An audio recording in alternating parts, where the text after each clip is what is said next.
Chapitre 23. L'aurore s'est complètement levée. Le soleil est déjà haut sur l'horizon et les apôtres font entendre leur voix. C'est un signal pour Jésus et Marie. Ils s'arrêtent, ils se regardent, l'un en face de l'autre, et puis Jésus ouvre les bras et accueille sa mère sur sa poitrine. Oh, c'était bien un homme, un fils de femme. Pour le croire, il suffit de regarder cet adieu. L'amour déborde en une pluie de baisers sur la mère tout-aimée. L'amour couvre de baisers le fils tout-aimé. Il semble qu'ils ne puissent plus se séparer. Quand il semble qu'ils vont le faire, un autre embrassement les unit encore, et parmi les baisers, des paroles de réciproque bénédiction. Oh, c'est vraiment le Fils de l'homme qui quitte celle qui l'a engendré. C'est vraiment la mère qui congédie pour le rendre au Père, son Fils, le gage de l'amour à la toute pure. Dieu qui embrasse la mère de Dieu. Finalement, la femme, en tant que créature, s'agenouille aux pieds de son Dieu qui est pourtant son Fils. Et le Fils qui est Dieu impose ses mains sur la tête de sa mère vierge, de l'Éternel aimé, et il la bénit au nom du Père, du Fils et de l'Esprit Saint. Puis il se penche et la relève en déposant un dernier baiser sur son front blanc comme un pétale de lys sous l'or de ses cheveux si jeunes encore. Ils vont de nouveau vers la maison, et personne, en voyant la paix avec laquelle ils avancent l'un à côté de l'autre, ne penserait au flot d'amour qui les a dominés un peu auparavant. Mais quelle différence en cet adieu avec la tristesse des autres adieux désormais dépassés, et le déchirement de l'adieu de la mère à son fils tué, qu'elle devait laisser seul au tombeau. En celui-ci, même si les yeux brillent des pleurs naturels de celui qui est sur le point de se séparer de l'aimé, les lèvres sourient à la joie de savoir que cet aimé va dans la demeure qui convient à sa gloire. Pierre dit : « Seigneur, ils sont là dehors, entre le mont et Béthanie, tous ceux que tu avais dit à ta mère vouloir bénir aujourd'hui. » C'est bien, nous allons maintenant les trouver, mais venez d'abord, je veux partager encore le pain avec vous. Ils entrent dans la pièce où 10 jours avant se trouvaient les femmes pour la scène du 14e jour du second mois. Marie accompagne Jésus jusque-là, puis elle se retire. Il reste Jésus et les 11. Sur la table, il y a de la viande rôtie, des petits fromages et des petites olives noires, une petite amphore de vin et une d'eau plus grande, et de larges pains. Une table simple, sans apparat, pour une cérémonie de luxe, mais uniquement parce qu'il faut bien manger. Jésus offre et fait les parts. Il est au milieu, entre Pierre et Jacques d'Alphée. C'est lui qui les a appelés à ses places. Jean, Jude d'Alphée et Jacques sont en face de lui. Thomas, Philippe, Matthieu sont d'un côté, André, Barthélemy, le Zélote de l'autre. Ainsi, tous peuvent voir leur Jésus. Le repas est bref, silencieux. Les apôtres, arrivés au dernier jour de voisinage avec Jésus, et malgré les apparitions successives, collectives ou individuelles, à partir de la résurrection, toutes pleines d'amour, n'ont plus jamais perdu cette retenue et cette vénération qui ont caractérisé leur rencontre avec Jésus ressuscité. Le repas est fini. Jésus ouvre les mains au-dessus de la table en faisant son geste habituel devant un fait inéluctable, et il dit: Voici venue l'heure où je dois vous quitter pour retourner vers mon Père. Écoutez les dernières paroles de votre Maître.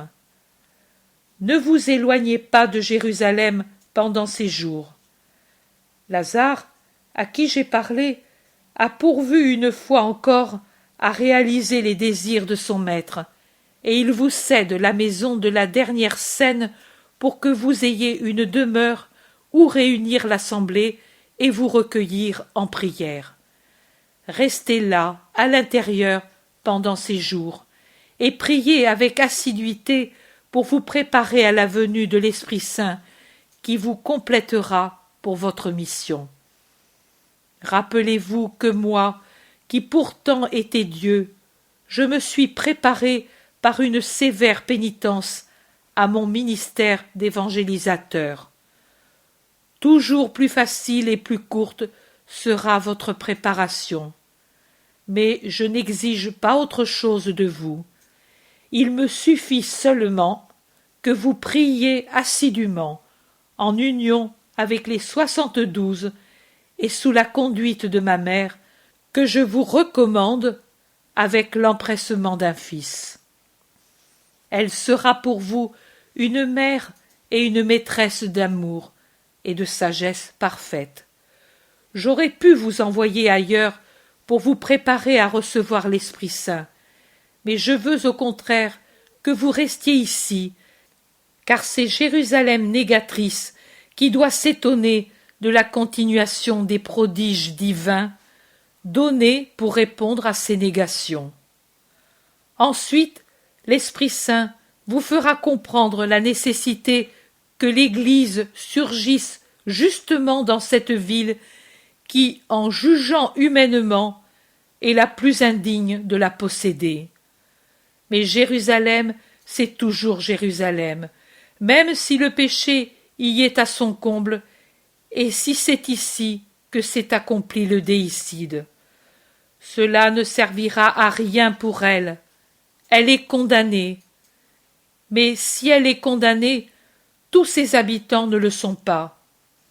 Restez ici pour le peu de juste qu'elle a dans son sein, et restez-y parce que c'est la cité royale et la cité du temple, et parce que, comme il est prédit par les prophètes ici, où a été oint et acclamé et où s'est levé le roi Messie, ici doit commencer son règne sur le monde, et c'est ici encore où la synagogue a reçu de Dieu le libelle de répudiation à cause de ses crimes trop horribles. Que doit surgir le temple nouveau, auquel accourront des gens de toutes nations. Lisez les prophètes, en eux tout est prédit. Ma mère d'abord, puis l'Esprit Paraclet, vous feront comprendre les paroles des prophètes pour ce temps. Restez ici jusqu'au moment où Jérusalem vous répudiera comme elle m'a répudié, et haïra mon Église comme elle m'a haï, en couvant des desseins pour l'exterminer. Alors, portez ailleurs le siège de cette Église que j'aime, car elle ne doit pas périr. Je vous le dis, l'enfer même ne prévaudra pas sur elle. Mais si Dieu vous assure sa protection, ne tentez pas le ciel en exigeant tout du ciel. Allez dans Éphraïm, comme y alla votre maître, parce que ce n'était pas l'heure qu'il soit pris par ses ennemis. Je vous dis Éphraïm, pour vous dire terre d'idoles et de païens. Mais ce ne sera pas Éphraïm de Palestine que vous devez choisir comme siège de mon Église. Rappelez-vous combien de fois, à vous réunis, ou à l'un de vous en particulier, j'ai parlé de cela en vous prédisant qu'il vous faudrait fouler les routes de la terre pour arriver à son cœur et fixer là mon Église. C'est du cœur de l'homme que le sang se propage à travers tous les membres. C'est du cœur du monde que le christianisme doit se propager par toute la terre. Pour l'heure, mon Église est semblable à une créature déjà conçue, mais qui se forme encore dans la matrice. Jérusalem est sa matrice, et en son intérieur, son cœur encore petit, autour duquel se rassemblent les membres peu nombreux de l'Église naissante, donne ces petites ondes de sang à ses membres. Mais une fois arrivée l'heure marquée par Dieu, la matrice marâtre expulsera la créature qui s'est formée en son sein, et elle ira dans une terre nouvelle, et y grandira pour devenir un grand corps qui s'étendra sur toute la terre. Et les battements du cœur de l'Église, devenus forts, se propageront dans tout son grand corps. Les battements du cœur de l'Église, affranchie de tout lien avec le temple, éternelle et victorieuse sur les ruines du temple mort et détruit, vivant dans le cœur du monde pour dire aux Hébreux et aux gentils que Dieu seul triomphe et veut ce qu'il veut, et que ni la rancœur des hommes, ni les troupes d'idoles n'arrêtent son vouloir. Mais cela viendra par la suite, et en ce temps-là, vous saurez ce que faire. L'Esprit de Dieu vous conduira. Ne craignez pas. Pour le moment, rassemblez à Jérusalem la première assemblée de fidèles. Puis, d'autres assemblées se formeront à mesure que leur nombre grandira. En vérité, je vous dis que les habitants de mon royaume deviendront rapidement plus nombreux comme des semences jetées dans une excellente terre. Mon peuple se propagera par toute la terre. Le Seigneur dit au Seigneur, « Puisque tu as fait cela, et que pour moi tu ne t'es pas épargné, je te bénirai et je multiplierai ta descendance comme les étoiles du ciel et comme les grains de sable qui sont sur le bord de la mer. Ta descendance possédera la porte de ses ennemis, et en ta descendance seront bénies toutes les nations de la terre. Bénédiction est mon nom, mon signe est ma loi, là où ils sont reconnus souverains. Il va venir l'Esprit Saint, le sanctificateur, et vous en serez remplis. Faites en sorte d'être purs comme tout ce qui doit approcher le Seigneur. J'étais Seigneur, moi aussi comme lui, mais sur ma divinité, j'avais endossé un vêtement pour pouvoir être parmi vous, et non seulement pour vous instruire et vous racheter par les organes et le sang de ce vêtement, mais aussi pour porter le Saint des saints parmi les hommes, sans qu'il fût inconvenant que tout homme, même impur, pût poser son regard sur celui que craignent de contempler les séraphins. Mais l'Esprit Saint viendra sans être voilé par la chair, et il se posera sur vous, et il descendra en vous avec ses 7 dons, et il vous conseillera. Jésus dit, « Maintenant, le conseil de Dieu est chose si sublime qu'il faut vous préparer par une volonté héroïque, d'une perfection qui vous rende semblable à votre Père et à votre Jésus dans ses rapports avec le Père et l'Esprit Saint. Donc, une charité parfaite et une pureté parfaite pour pouvoir comprendre l'amour et le recevoir sur le trône de votre cœur. Perdez-vous dans le gouffre de la contemplation, efforcez-vous d'oublier que vous êtes des hommes, et efforcez-vous de vous changer en séraphins. Lancez-vous dans la fournaise, dans les flammes de la contemplation. La contemplation de Dieu ressemble à une étincelle qui jaillit du choc du silex contre le briquet et produit feu et lumière. C'est une purification, le feu qui consume la matière opaque et toujours impure, et la transforme en une flamme lumineuse et pure. Vous n'aurez pas le royaume de Dieu en vous si vous n'avez pas l'amour, parce que le royaume de Dieu, c'est l'amour, et il apparaît avec l'amour, et par l'amour, il s'établit en vos cœurs au milieu de l'éclat d'une lumière immense qui pénètre et féconde, enlève l'ignorance, donne la sagesse, dévore l'homme et crée le Dieu, le Fils de Dieu, mon frère, le roi du trône, que Dieu a préparé pour ceux qui se donnent à Dieu, pour avoir Dieu. Dieu, Dieu, Dieu seul. Soyez donc purs et saints, grâce à l'oraison ardente qui sanctifie l'homme parce qu'elle le plonge dans le feu de Dieu, qu'est la charité.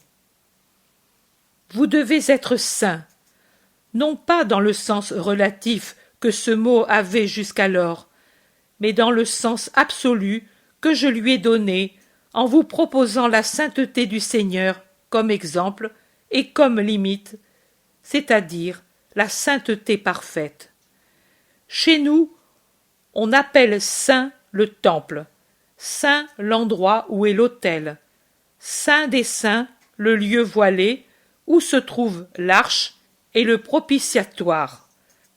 Mais je vous dis en vérité que ceux qui possèdent la grâce et vivent saintement par amour pour le Seigneur sont plus saints que le saint des saints, parce que Dieu ne se pose pas seulement sur eux comme sur le propitiatoire qui est dans le temple pour donner ses ordres, mais il habite en eux pour leur donner ses amours.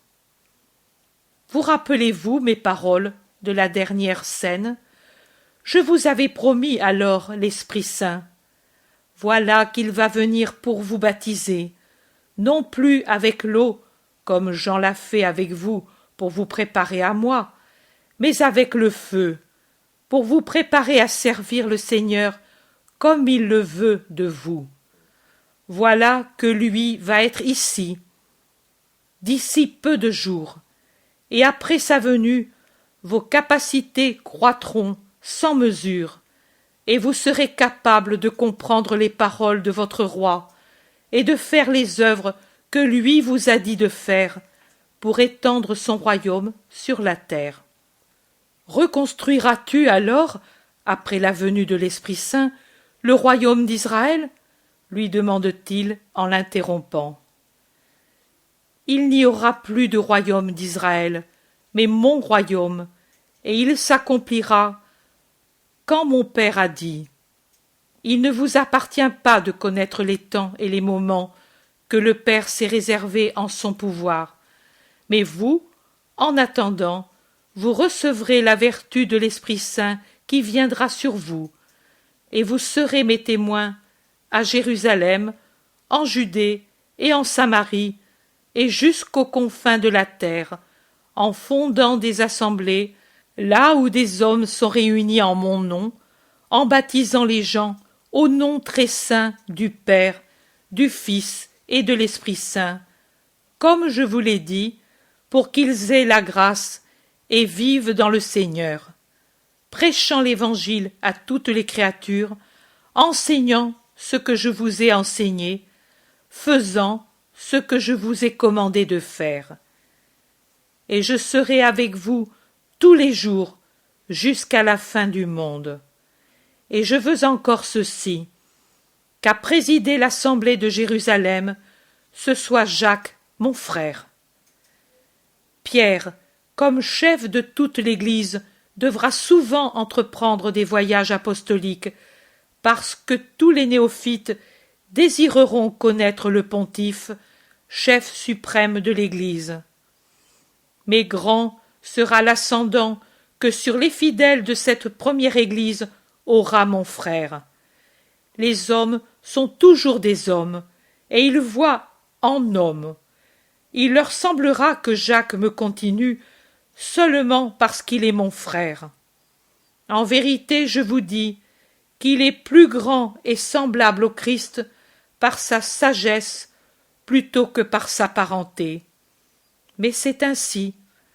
Les hommes, qui ne me cherchaient pas pendant que j'étais parmi eux, me chercheront maintenant en celui qui est mon parent. Toi ensuite, Simon-Pierre, tu es destiné à d'autres honneurs.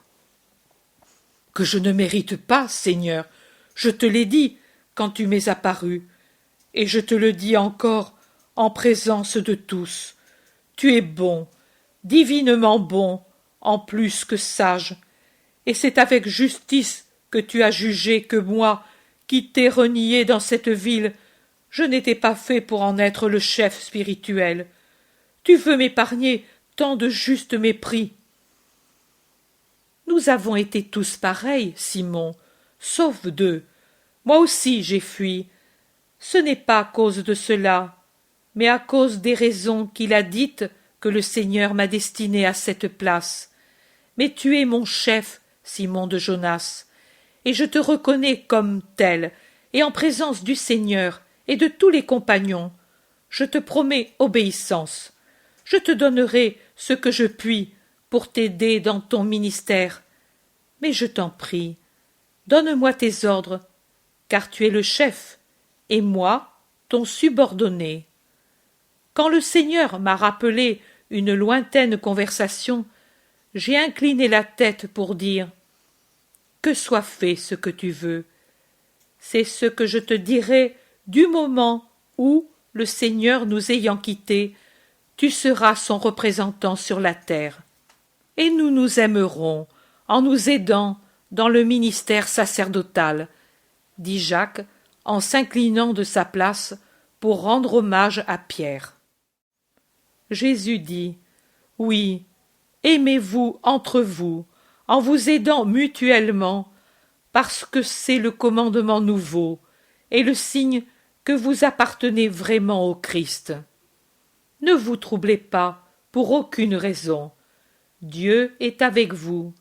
Vous pouvez faire ce que je veux de vous. Je ne vous imposerai pas des choses que vous ne pourriez pas faire, car je ne veux pas votre ruine, mais, au contraire, votre gloire. Voilà que je vais préparer votre place à côté de mon trône. Soyez unis à moi et au Père, dans l'amour. Pardonnez au monde qui vous hait. Appelez fils et frères ceux qui viennent à vous ou sont déjà avec vous par amour pour moi. Soyez dans la paix, en me sachant toujours prêt à vous aider pour porter votre croix.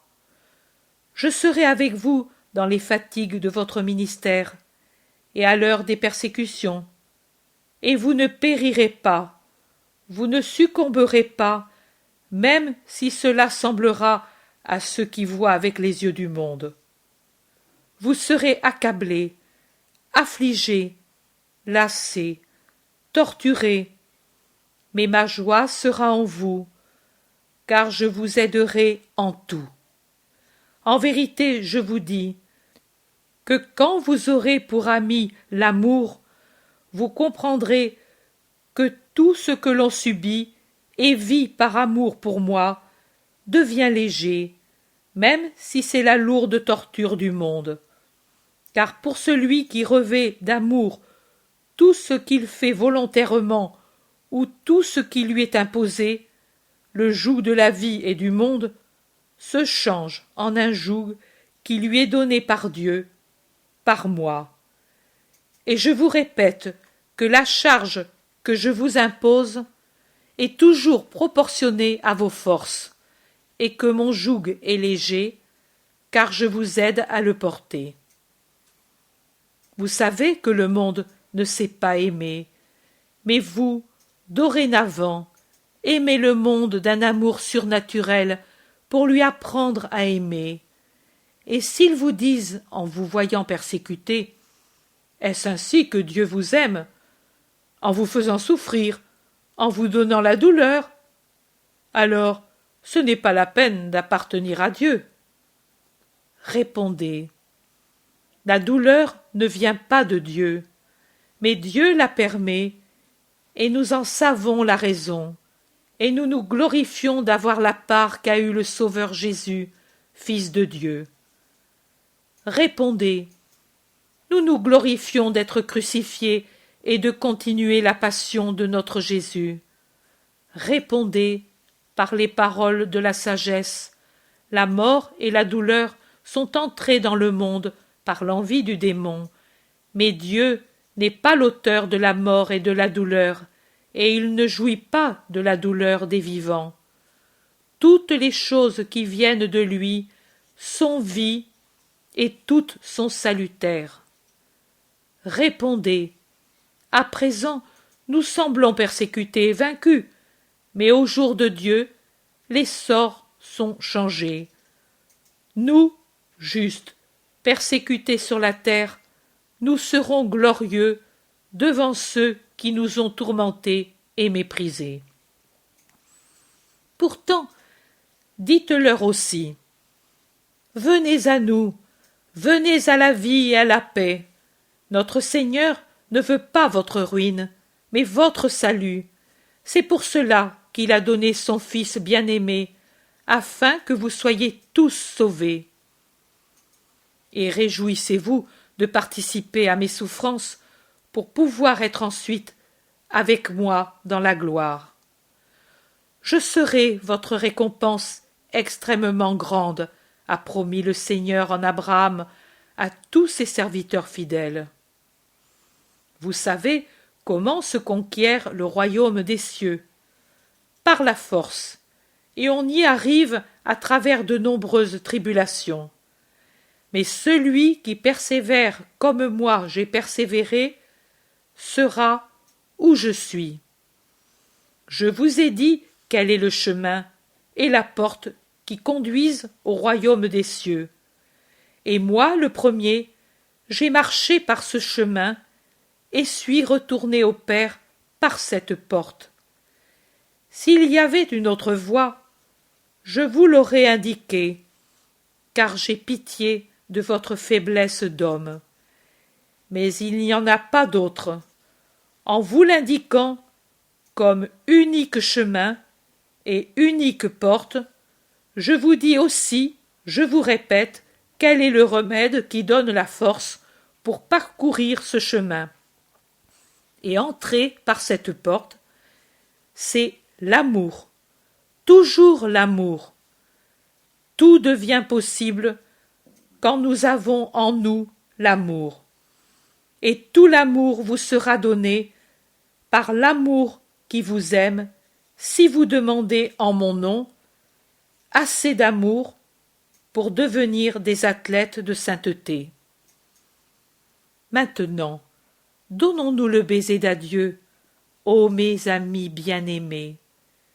Ils se lèvent pour les embrasser, tous l'imitent, mais alors que Jésus a un sourire paisible, d'une beauté vraiment divine, eux pleurent, tous troublés, et Jean, s'abandonnant sur la poitrine de Jésus, secoué par tous les sanglots qui lui rompent la poitrine tant ils sont déchirants, demande au nom de tous, voyant le désir de tous, « Donne-nous au moins ton pain pour qu'il nous fortifie à cette heure. » « Qu'il en soit ainsi, » lui répond Jésus, et prenant un pain, il le partage en morceaux, après l'avoir offert et béni, en répétant les paroles rituelles.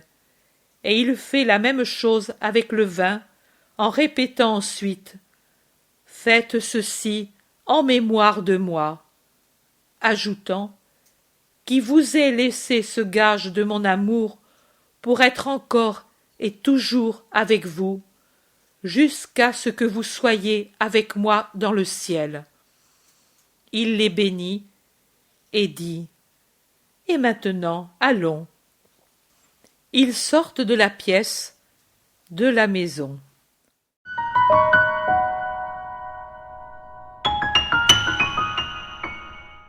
L'intérêt pour les écrits de Maria Valtorta ne cesse de grandir. Et les fruits récoltés, vocation, conversion, sont immenses. Visionnaire de la vie du Christ, de la conception de Marie jusqu'au début de l'Église, sa description des personnages, de leur psychologie, la précision des lieux où ils évoluent, des coutumes et mœurs de l'époque, est proprement sidérante et à ce jour inégalée.